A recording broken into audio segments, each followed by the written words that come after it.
Hey, y'all, I'm Ebony K. Williams here, host and attorney extraordinaire. Welcome to Holding Court, where we analyze the very latest in legal headlines, the ones that got all the streets talking. You know what we do? We dig deep into how the courts impact the culture. We break it down, going straight from gavel to your news feed. And every week, we keep it 100. Right, Dustin Ross? That's right.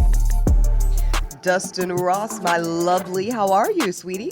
I'm doing great. E, how you doing after this Resurrection Sunday is upon us? You know, Listen, how was your weekend? Well, now that he's risen. He got up, 10 toes. Okay? Baby Liberty say, did you hear the news? That's right. Okay, he is risen. That was the cutest picture you sent us. He's so gone. Yeah. No, thank you, baby. Yeah, she had a lovely first Easter. We were able to fellowship and worship with the good folks of FCBC. Yes, yep, FCBC. It was a lovely service and a lovely Easter. What I wanted to ask you was, the good folks have seen that God's in the blessing spirit and Dustin Ross is moving on up in the world, quite literally, rooftop and all, quite literally. How are you enjoying your new place, baby? I love it, Ebony. I just have to get settled in, you know. The movers brought all my shit on Thursday, so I'm just getting in here turning these keys, but I love it. God is so good, and I'm thankful, so very, very grateful. Yep. I love it. Well, let me be nosy for a minute, because I know you had a great experience with your movers. Now, did they box the stuff up, and unbox it for you? Or like, how much they would have, but the way my blackness is set up, you know, I'm an old school black person. Okay. And so I said, I'm going to pack the shit myself. I don't want y'all going through my things like that. Got it. Okay. But they would have, they definitely would have offered, they did offer that is to. A service offered. Okay. Absolutely. Packing and unpacking, and the move was a breeze. Shout out to Roadway Movers, because they really, really helped their boy out. I think I might have to give them a call when it's time. Okay. When it's time, they will. Ebony, you won't even have to think about it. They will just handle it. Yes. Good. Yep. It's gonna be okay. Good. Because I hate moving. Like with a passion. It is literally one of the most demeaning, arduous, stressful. I freaking. I mean, I've stayed in places way past a time I've wanted to be there, because I just don't want to move. Yeah, it is nothing. We just bring on the panic and anxiety, right? But was I talking about my first marriage, y'all? My bad. Go ahead. You know what? Continue. And on that note, okay, let's talk about somebody else's business before we get to telling too much our own. That's it. Let's get down to the business of the docket. I love it. Okay, so heavy docket update for y'all on Diddy. I know a lot of people are wondering, where are things standing? Y'all hearing a lot of updates coming through the internet and social media of it all. And this is common, right? We're literally, 2-3 weeks out from trial. So this is what happens when you're that close to trial approaching. It's going to be a bunch of motions, a bunch of pre-trial, this, that, people being added to the trial team, people walking away. So we're going to let you know exactly where things stand, as we are simply a few weeks out from the beginning of the trial of the United States of America v. Sean Combs. That's where we're at. Yep. Okay, we got a lot of updates for y'all on that. And then we will move on to, I saw this case and I was really excited to put it on the docket, Dustin. This is because everybody, and I don't want to downplay, because you can't downplay anything about AI and its impact on the world, society, the economy, job sectors. It's real. However, I was delighted to add this story. This is a story, y'all, of a man in New York who was representing himself, which we'll get into the wisdom of that in a second. But he was representing himself in a court case here in New York and decided to use a little AI support in his attempts to lawyer for himself. And let's just say the shit went very, very wrong. And I put this on the docket, Dustin, as a cautionary tale. I'm not going to sit up here and cap like AI is not going to impact the tradesmanship, if you will, the lawyering as a profession, because it is going to have impact. There's no profession AI is not going to touch. Not one. However, this overstatement, if you will, that a lot of folks, well, y'all lawyers ain't going to have no job no more neither because AI, relax. Thank God. We need that clarity, Ebony. Yeah, let's just slow that down, pause for a minute, and let's straighten it a little bit. Okay, so we're going to start with Puff. Here we go. Missing out on a show that everybody else is talking about just isn't an option for me. I am constantly signing up for this streaming service or that one, and then after a few months, I realized I've been paying for the service way after I finished the show. Yeah, sound familiar? I thought so. In fact, I actually learned that 85% of people have at least one paid subscription going unused every month. And I also just learned about Rocket Money, where you can see all of your subscriptions in one place and then cancel the ones you're not using anymore.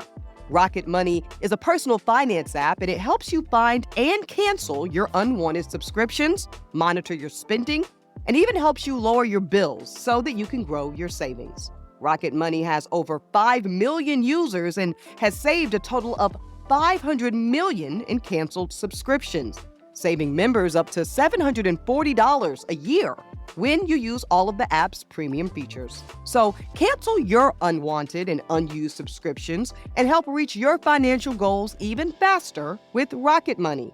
Go to rocketmoney.com/holdingcourt today. That's rocketmoney.com/holdingcourt. rocketmoney.com/holdingcourt. Yo, yes, get ready. May 5th is the day. Okay. Cinco de Trio. Cinco de Trio. We might have to go with that 4-episode title, something like it. Listen, pour the margarita. Okay. Get the sombreros out. It's Cinco de Trio. Okay.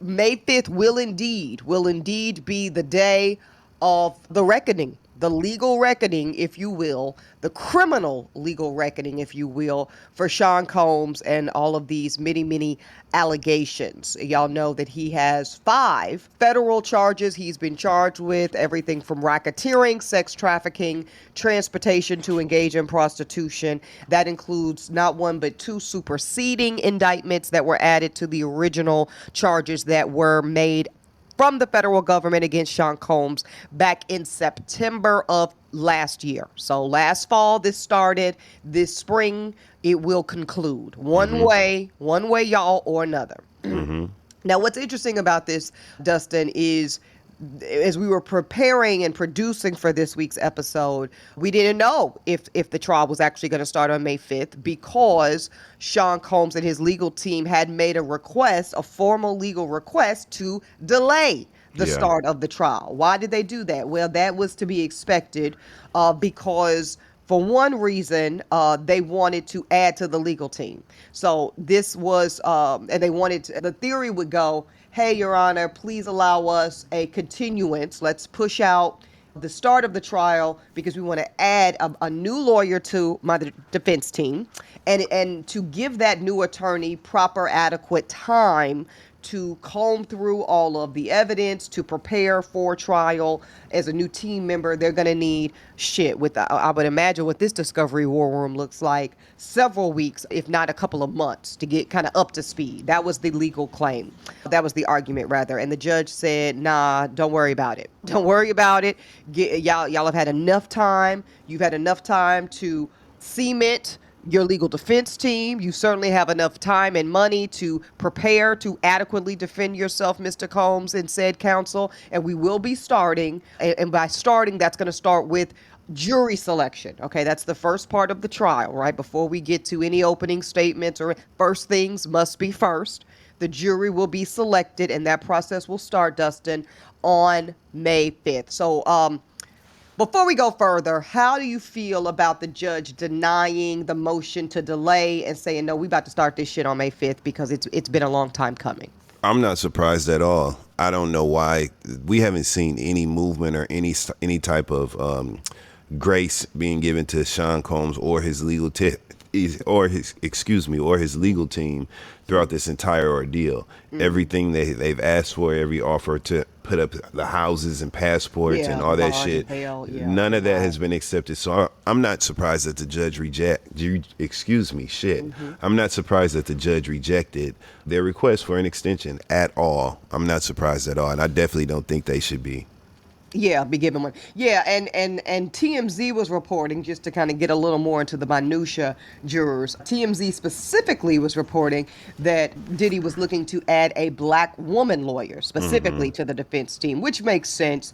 We know that the current team exists of some big names in the legal community: Mark Agnafilo and Tenny Garagos. Those are big time names, but who is no longer on the team was, of course, Anthony Rico, who was, a big fish as well, for sure. I would even say bigger fish in the legal community. And that was a brother. That was a black man, a very high-profile black male attorney. And he walked away from this legal team in February, right around the time that the team decided to move forward with that Mann Act argument, that argument of, this is all coming our client's way. The government is trying to get Mr. Combs because he's a successful, wealthy black man in America.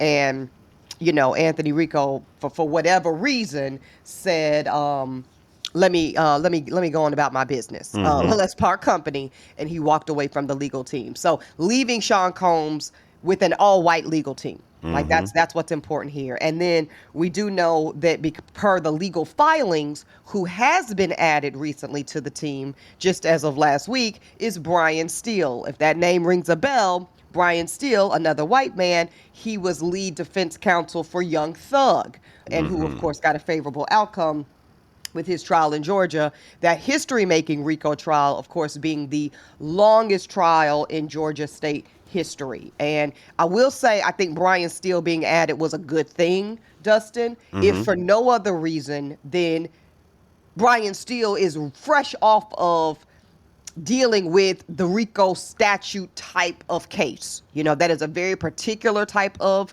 charge. It's rooted in the organizational aspect. It's rooted in the variety of players, the different individuals that played roles in the hierarchy and the organizational aspect of it. So I think him coming off of that immediately will be additive to the defense team. But I do agree, if indeed this TMZ reporting is accurate, and I have no reason to believe it's not, that Sean Combs and this team were also looking to add a black woman to this legal team. And I talked about this actually in the recent TMZ documentary.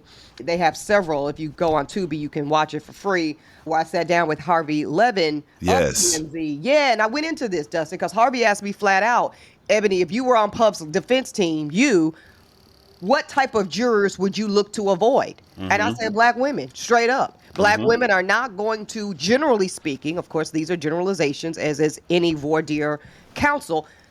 Black women, Dustin, I don't believe, in my expert legal opinion, are going to be favorable for Sean Combs, and here's why. Unlike, now, and Harvey was like, I'm surprised to hear you say that, because black women were so important and favorable for O.J. Simpson's acquittal. I said, and we were, as a collective, right? I said, but let me mark some real clear distinctions between what happened with O.J. and what is happening with Sean Combs. First and foremost, you're literally talking about 30 years ago. Secondly, you're talking about a very poignant moment in time when it came to Black America and Los Angeles law enforcement. Okay, you're coming off of the heels of the Watts riots, or uprising rather. You're coming off of the heels of Rodney King. You're coming off of the heels of a Black Los Angeles County community, an American Black community that felt there was no semblance of justice in any way, shape, form, or fashion if you were Black in this country, and damn for sure not if you were Black in LA. And so OJ was able to be the beneficiary of that sentiment in a way that Black America Black America absolutely feels very similarly right now, Dustin, as we know, for all the reasons. But I don't see Puff benefiting in the same way from Black women. Now, let me get to Black. I think that he will benefit from Black men, but let me slow it down. Okay. Here's the other difference.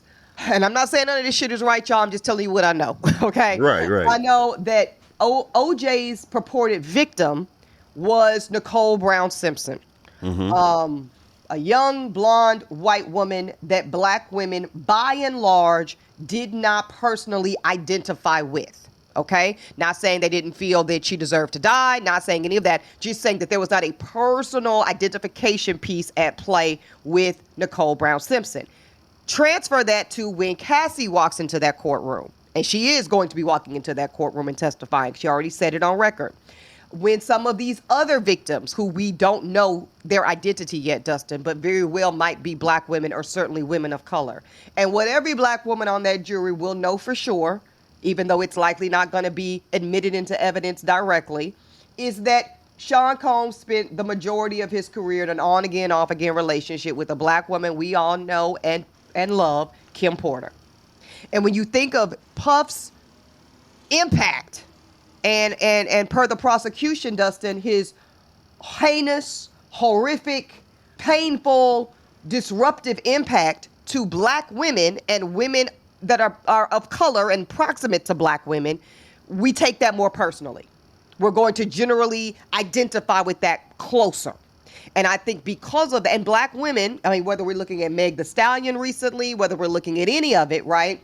We're gonna harken back to what Malcolm has said 60 years ago, that black women are the most disrespected, the most disbelieved, the most downtrodden. We are afforded the worst treatment in America. And so if Puff is sitting on that stand, or at that defense table rather, representative of just another iteration of the abuse, disrespect, disbelief, coercive, horrific treatment of black women are not going to take kindly to that.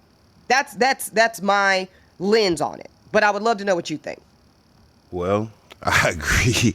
This is the first time in the history of holding court when I'm literally speechless, because Ebony, that was your expert opinion. And you hit the points 100% on the head. And actually, I'm in a moment right now where I'm not fearful of the outcome, because he's going to get what he deserves, but just hearing you break it down the way you just did, and the possible outcomes and the different views and perspectives, I feel it's just not going to end good at all for Puff. It's just not. Yeah. I feel like it all leads to the same outcome. I'll just put it like that. Like that way. Yeah, all roads lead to that outcome. Yeah, and so again, we're going to see what, who ends up on the jury. We're going to see what arguments his defense makes. We're going to see what witnesses the prosecution has. We're going to see what evidence is at play. But ultimately, I don't believe what a jury in 2025 is going to do towards Sean Combs is going to look anything like what we saw an LA County jury do in regards to O.J. Simpson in 1995. I just Very don't. different. I actually am a little bit. I understand why it was even mentioned or referenced. Because two black, right. black, super famous, super wealthy men on trial against the state or against the government. Yeah, that was Harvey's kind of simplistic overview. And it's very simple. See it that way, right? Because one's a murderer. And the other is in, you know what I'm saying? One was Dustin, you understand what I'm saying? Yeah, allegedly. One was on trial for possible murder. Yeah. Puffy's crime is not murder. So I just think that, is not murder. I just think that needs to be, you know what I'm saying? And hearing that come from Harvey Levin of all people, I don't know. But no, I hear you. It was interesting, but for me, unfortunately, because Harvey is representative of so many that just lack the cultural competency. They just lack the cultural competency. And sometimes some of us that look like us even lack the cultural competency to be able to kind of tease out where these distinctions lie. And that's another thing. Black women, generally speaking, in 95, I believe maybe were more willing to play a little bit of that protect black men at all costs role. Perhaps from a cultural lens, these things evolve over time. And I think that right now, again, whether it's what we saw with Meg Thee Stallion saying time's up on this bullshit, this motherfucker shot me and that's it, that's all. And yeah, I lied about it in the beginning, but fuck all that. Let's go to trial on it. Or all the other iterations where we're seeing black women, whether it's this election outcome, y'all got it, we did our part. I just think black women in general, Dustin, are tired of being the Betty Wright of it all. We're tired of being the cleanup ladies. We're absolutely done with it. I know I think I was born a little done with it, but that's a little bit different. But y'all know Auntie E be moving different. But generally speaking, I think that there is a collective sentiment that y'all got it. And people Yeah. are gonna stand on it, whatever it is, and we're gonna let the chips fall where they fall. Yeah. So that's it. That's all. I don't think black women are particularly looking to criminalize Sean Combs in any particular way. I don't think black women have a grievance against Sean Combs in any particular way, not generally speaking. But I think black women are saying, let's just see what the evidence says. Let's just hear from the witnesses. Let's hear the defense arguments.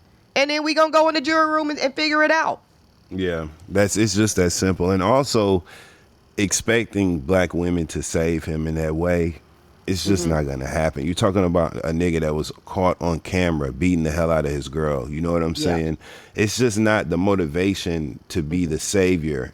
Yeah. It's just not there. So Yeah. good Now, luck. I'm glad you brought that up. Because that was the one of the other many updates we have for y'all. So Sean Combs' defense team has also, and one more thing about the black woman lawyer, I was going to say, if they wanted to add one, the one that came to my mind first, and probably many of y'all's minds, is Sean Hawley. I would say she's probably the most famous, the most kind of thought of celebrity lawyer when it comes to these types of high profile criminal trials. Sean Hawley has represented everybody from Kim Kardashian at different times. She most recently represented Danny Matheson, from the white guy from that 70s show who was convicted of rape. She was on Tory Lane's defense team, and he brought a grievance against. But over the course of ever since I was a baby lawyer, Sean Hawley has been that woman. Like when it comes to black women in these super high profile, she was a member of OJ's dream team. So, because she started in LA County Public Defender's Office. Shout out to her, former public defender.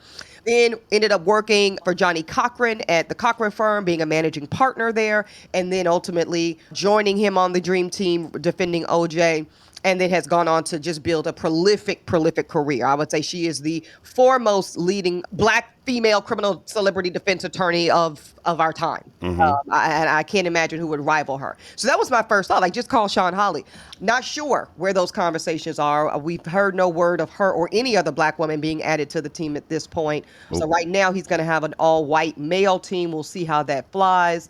But back to your point, I think even if Sean Hawley or another black woman were added, I don't see that being a huge difference maker. Now, I think it would be smart. Let me be clear. I think that he would have been wise early on to have a black woman be part of the face of his defense. I don't know what took the motherfucker so long, to be honest. Right. I mean, straight up. Yeah, to me, that would have been common sense.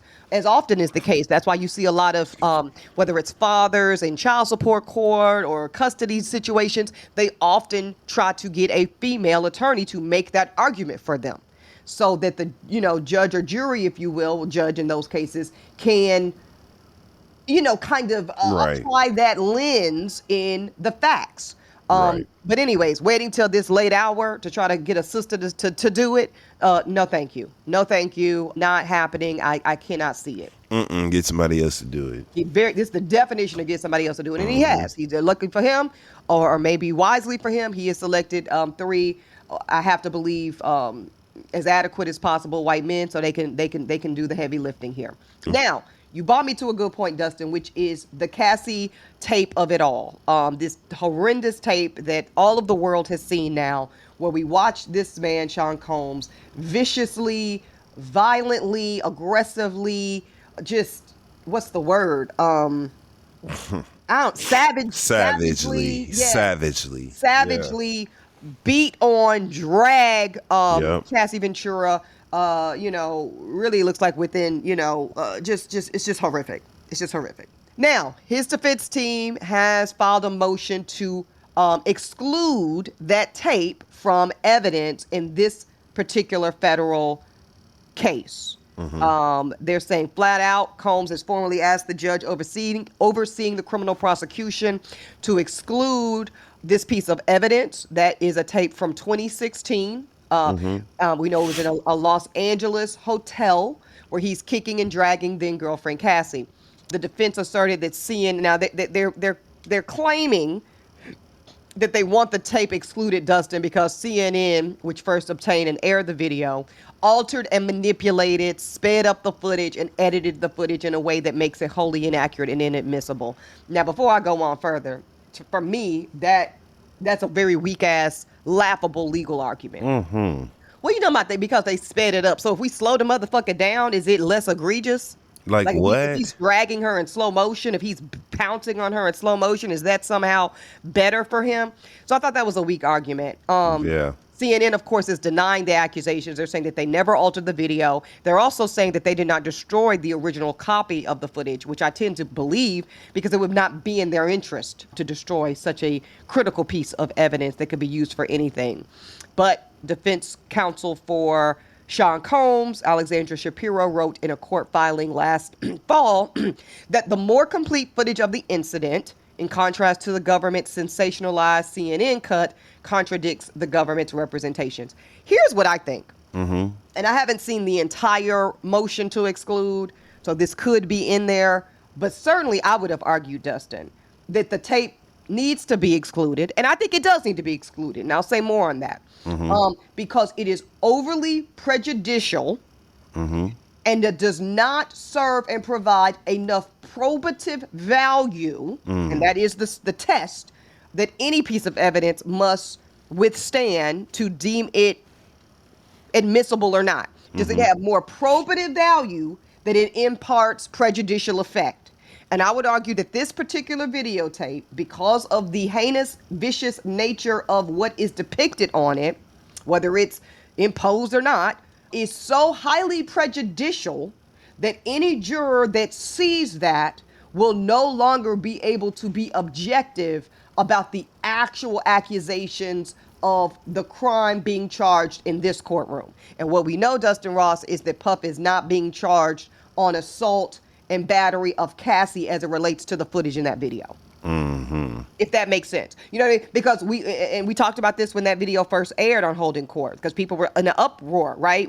And rightfully so. Why is he not being criminally charged with what we're seeing on this tape, which would have required him to be charged either federally as it related to that or in California state court? And the reason why was because both venues, federal and state, had surpassed their statute of limitations. Mm-hmm.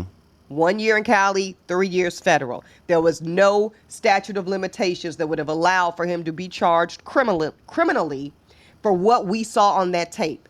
And I believe, as the judge, it should be deemed inadmissible on that basis, Dustin, because I think if it is admitted into evidence, I could see that being one of the issues on appeal. If he's convicted at this stage, then you've got to, I think that's a great issue on his defense team for appeal, and I think it's unnecessary. And then we could end up having to start this shit all the way over for no good fucking reason. Wow. Yeah, that makes sense. It's just the complexity of all this is fascinating to me, right? Because the fact that it can even be argued, right, whether or not a video of him beating up Cassie is relevant to the case is just, it's fascinating to me. It is fascinating. Well, from a reasonable kind of human condition place, you're exactly right, Dustin. Yeah. It's kind of fun. But here's the other part. Here's the tea on it, really. I don't even think that the prosecution needs to admit this video. I really don't, because the reality is, and it's not necessarily right, everybody's already seen it. Who hasn't seen it, or some version of it? And so because people have seen it now, and I also think once it's excluded, and I believe it will be excluded, but we'll see. Judges surprise us all the time. The jury will also get an instruction, likely, Dustin, when they go to deliberate for verdict reasons, to not consider anything you heard or knew about Sean Combs that wasn't presented as evidence in this trial. And that instruction is fine and dandy and legally right. And also, folks will not be able to unsee what they have seen. They will not be able to unknow what they know. And so it's kind of one of those, the toothpaste is already out of the tube situations. Right. The bell cannot be unrung. Correct. So I think it would be a misstep to try to force this tape into evidence. But we're going to see. We're going to see. It's getting good, y'all. Yeah, it is. And then lastly, this is just kind of more of a smaller update. Cassie is also saying, this is also per TMZ, y'all, that she is looking to not comply with a subpoena, she says, that she has been served by Diddy's legal team, requiring her to turn over all draft memoirs, autobiographies. So basically all the materials related, journals, notes related to a book that Cassie is purported to be publishing around her relationship with Sean Combs. So Puff's legal team is asking her to turn over all materials related to this purported book, as well as her bank statements. And that's very interesting to me as well. I guess they're trying to imply that she's been, bought off or, would be incentivized to lie or misrepresent certain truths about Sean Combs per some bank deal. And then one of Puff's lawyers, the one I mentioned to y'all earlier, Mark Agnifilo, is saying that he has a tape of Cassie telling Puff directly that she had written a book about their relationship and that he could, quote, catch and kill it. Catch and kill is, but I'll sell it to you. Right. And nobody will ever, it'll never see the light of day. Right, No one will right. ever know what's in it for $30 million. And that this was last fall around the time of his arrest. And that, Sean scoffed at the idea and blah, blah, blah, blah, blah. But here we are back again. So if that is to be taken at face value, Dustin, I think my takeaway from that is, maybe you shouldn't be scoffing and huffing and puffing so quickly at these offers, Mr. Combs, because it seems like you always end up asking, right back in the same position, begging and pleading for the position you were originally offered, whether that was catching and killing this book, allegedly, or whether that was settling with Cassie before she even filed the civil complaint that set off this avalanche of accusations. I bet way you that's back in eating, November 2023. I bet you that's eating his ass alive every single day and night. The fact that you had an opportunity to make all of this shit go away. Woo! Y'all, it's a lot. It's a lot. It's a lot. So in just a few short weeks, jury selection will start. We will eventually hear opening statements from prosecution and defense.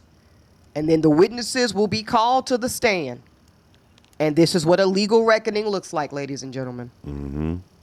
All right, y'all know we're going to be covering it, every inch of it, right here on Holding Court. So that's it. That's it. That's it. We will keep you updated.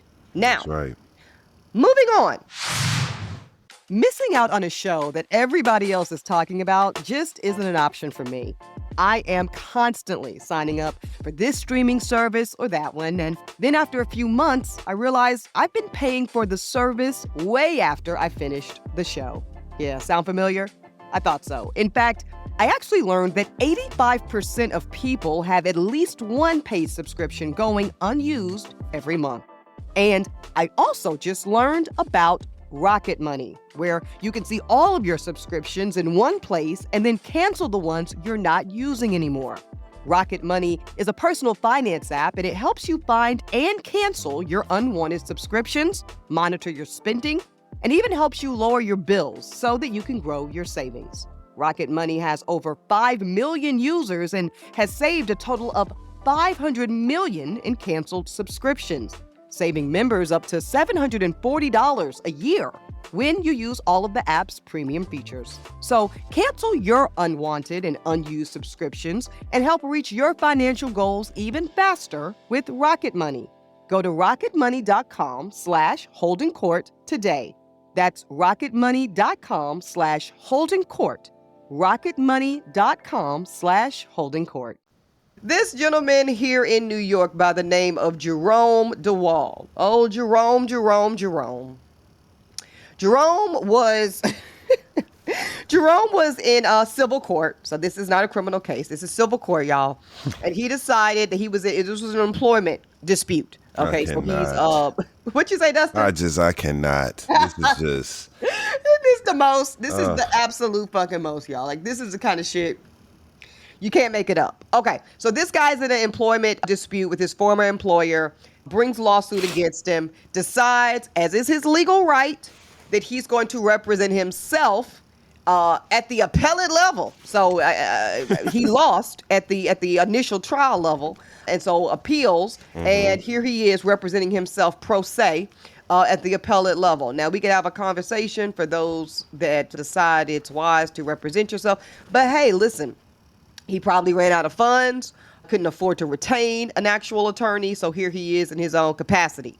So he's working pro se for himself. He's arguing a case to reverse the lower court's decision against his former employer. Now, the court allows him to do so because, again, that is, and y'all should know that, you can always represent yourself in any case, criminal or civil. The court also says you can bring a pre-recorded video presentation in as a part of your representation, as a part of your argument. Great. Mm-hmm. Here's the issue, y'all. When the video starts playing, it shows Mr. DeWall, but it's like, I mean, it shows a man. And it doesn't look like Mr. DeWall. It says this image is a younger man. Mr. DeWall is a very senior citizen. He's 74 years old. So this image he's seeing, y'all, in this making this argument is like a younger looking man, has on a blue collar shirt, a beige sweater, and he's standing in front of a blurred virtual background. Think Zoom. Okay? I cannot. Think Zoom. So a few seconds, not minutes, a few seconds into the video, one of the judges, so, you know, appellate, it's a series of judges, justices, really. So one of the justices says, excuse me, pause. That does not look like you, sir, Mr. DeWall. Who is this? Is this your actual lawyer? Fill us in, because this ain't, the math is not mathing. So a few seconds into the video, Mr. DeWall says, I generated that. That is not a real person. That's AI, okay? The justice is not amused at all, Dustin, and says this is a quote. It would have been nice to know that when you made your application. I don't appreciate being misled. And when a judge tells you that, that is not where you want to be. The judge then instructs Mr. DeWall to turn off the recording. And then this is where it just all goes left. Mr. DeWall failed to disclose that he created this digital avatar version of himself using AI, artificial intelligence software. Then now he's backpedaling.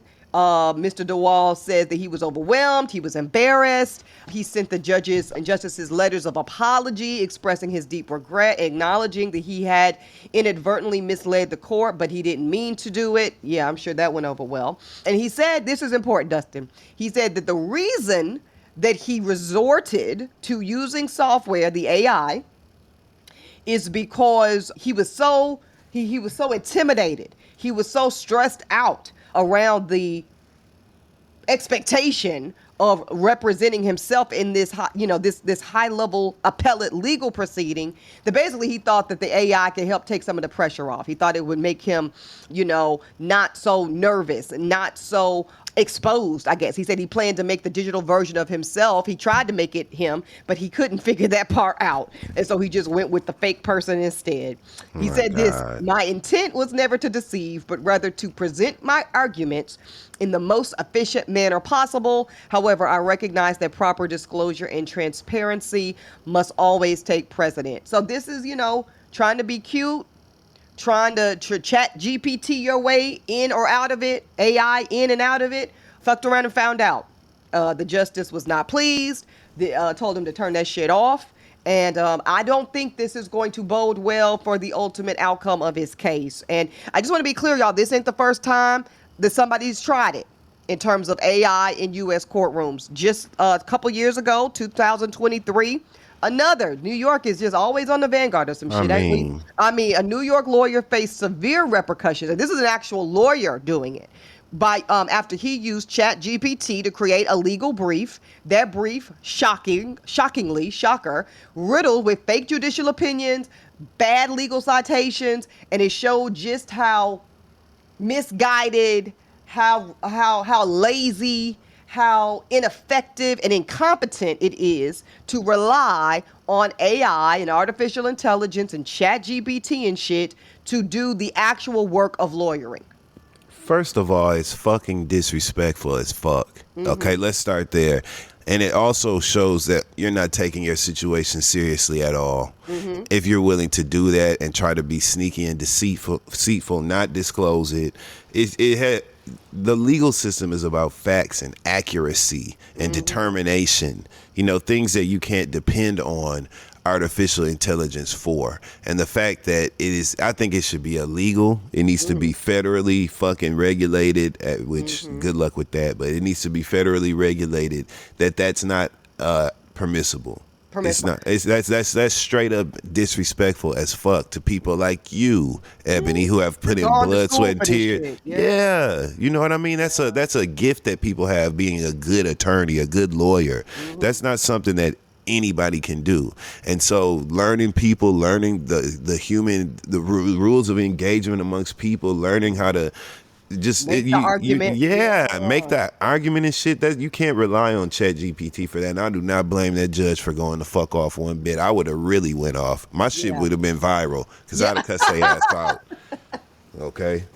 No, and that's the thing, because people have to remember, before these judges were judges, they were lawyers, and I think people forget that, Dustin. Right. You know that's what I mean? Disrespectful as hell. Yeah, every judge you see with a black robe sitting on a bench somewhere used to be a lawyer in some capacity. Right. You know, we've all sat, taken, and passed somebody's bar exam, which means we have all availed ourselves to the thresholds, the necessary required thresholds of this profession. And we take this shit seriously. We actually take it seriously, which is actually why you see some of these judges, Republican included, popping the fuck off on Trump's ass. Yep. We don't like to be played with when it comes to the thing that most of us sacrifice so much to be a part of, which literal is a practitioner. Blood, sweat, and tears. Yes. Literal but baby, Auntie E was crying like a motherfucker first year. Let me stop. But no, I really was. But I absolutely was. Absolutely was. And I wasn't by myself. So a few things here, Dustin. Everything you said about the disrespect of the profession itself. Now, here's the truth. A lot of people on a lot of jobs, in a lot of industries, everything from finance to law to marketing to journalism. I mean, people are really out here taking these shortcuts and cutting these corners. And listen, there are some places for AI to elevate, advance, expedite certain professions. I'm not saying that that's totally off the table. We know it's not. But let's, kind of like Dustin's saying, let's be a little smarter. Let's be a little more judicial. Ha ha ha. And when and how we select, when and how we use this technology. See, this is the problem. People have no discipline, Dustin. This is a complete lack of discipline, a complete lack of discernment when it comes to when and how to use this technology that can totally elevate our society in many ways. But when we do it like this, it sets us back. Now, I also want to say this is not like way, way uncharted territory. So when I was coming up, I'm old enough. Again, y'all got to remember, I started studying the law over 20 years ago.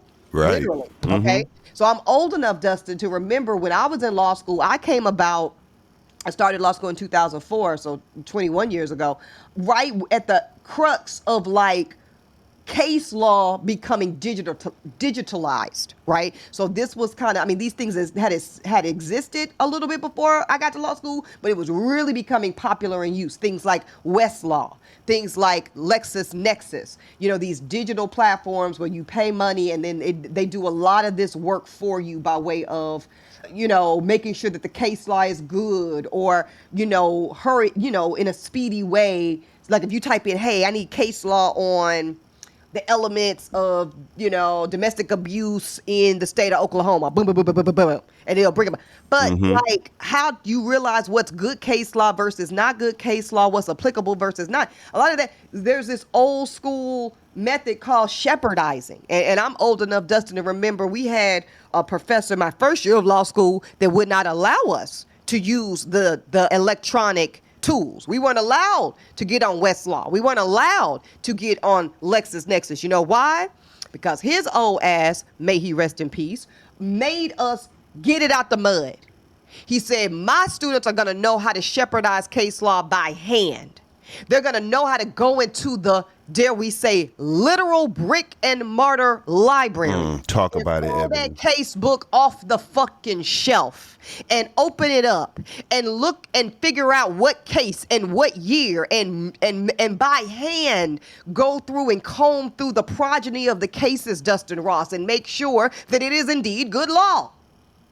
And it is because I learned it old school like that I have the legal lens that I have today. And I say that to say, technology is a great thing. God knows. It has its place, yeah. It has its place. But thinking that we're going to shortchange hundreds-year-old processes and all of a sudden Chat GPT and AI are going to replace the brilliance and the discipline and the know-how of trained practitioners, y'all better learn today. You better figure it out. Figure it out.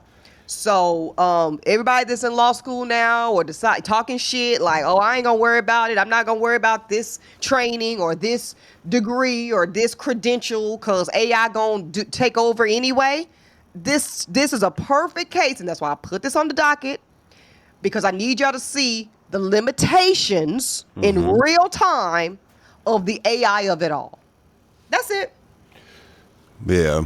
I have my feelings about AI, but I'm with Ebony on this one. I've talked about it in other spaces, but fuck AI. I just put it like that, okay? Fuck AI. Like it. Yeah. We old school. We cook from scratch around here. We'll just put it like that, okay? Yeah. Well, and I thought about you too. I thought about you when I was at your stand-up show, because there's so many comedians and artists and actors and public speakers. It's like people aren't writing speeches anymore. They just dropping shit in the Chat GPT, and they not writing jokes no more. They just dropping shit.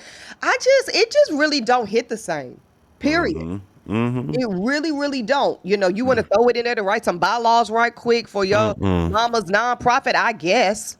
It just does not work. If it's not a tool to aid in the process of me creating, I don't want it. If it does not, I don't want anything that is stepping on or overlapping my human ability to create. You know what I'm saying? Gift. That's the whole gift. That is the actual gift. You can't fake that. So you cannot. Michael Cohen found out. Y'all know that ridiculous one. He used to be Team Trump until he got them charges on him. Anyways, he also got cited by the court for using AI to help him with some legal work, and had bad citations, bad case law. And see, that's the thing about AI. You can use it if you want to. Fuck around, get cited. Fuck around, get disbarred. So that's it. That's all, y'all. Just show some discipline. Show some discipline with this technology, y'all, before it discipline your ass. There you go, right there. All right, y'all. Join us again. We will be back. Court will be back in session. Listen, he's risen. We on the other side of it. That's right. He got up. Spring is absolutely upon us. We are in the awakening, and I love to see it. I love to see it. I know these allergies are kicking all of our asses. So do whatever you need to do for that. Take care of you. And what you want the people to do, Dustin? Read your terms and conditions, and don't use no damn AI to do it. There you go. Holding Court is produced by Uppity Production. Host and executive producers here, Ebony K. Williams, yours truly, and the Dustin Ross. Executive producer in Dossie, McCraw. We've also got our senior producer, Ashley Hobbs. And follow us on Apple Podcasts, Spotify, and any and everywhere you get your podcasts.